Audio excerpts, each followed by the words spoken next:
हमें इसमें बताना है कि कौन सा फंक्शन नॉट होमोजीनियस।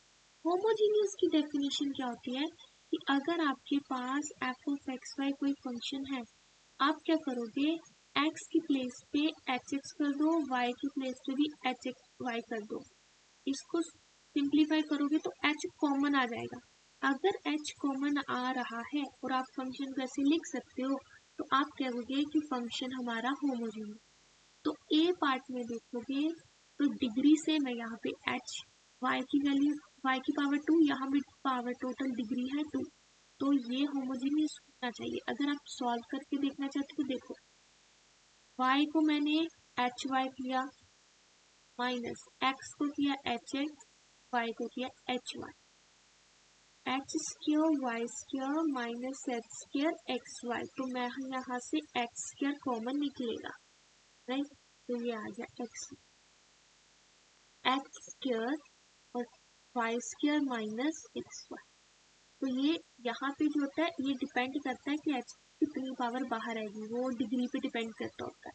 हमारे केस में डिग्री टू 2, तो एच की पावर 2 बाहर आ गई, बाकी फंक्शन सेम का सेम है। ये तो होमोजीनियस है तो ये तो कैंसिल हो गया।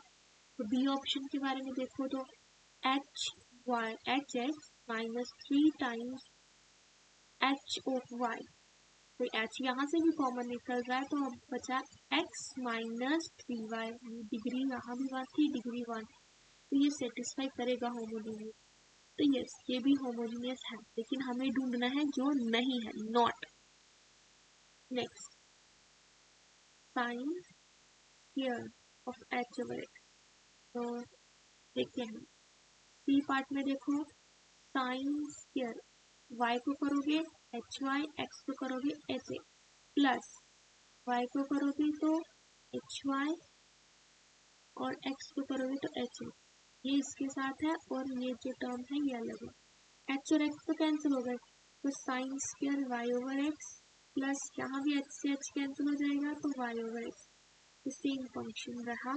मतलब इसके अंदर वाली टर्म्स को भी इफेक्ट नहीं पड़ा कि h आया या h गया, राइट।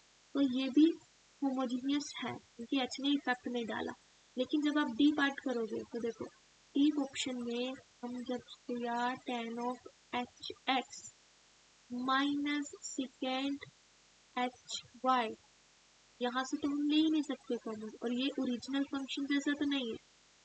हमें चाहिए था ओरिजिनल फंक्शन जैसा बन जाए, जो गिवन टर्म है वैसा बन जाए एच कॉमन निकलने के बाद या कैंसिल होने के बाद, यहाँ तो कुछ नहीं हो रहा, तो ये होमोजीनियस फंक्शन नहीं है। तो डी हमारा करेक्ट आंसर आ जाएगा।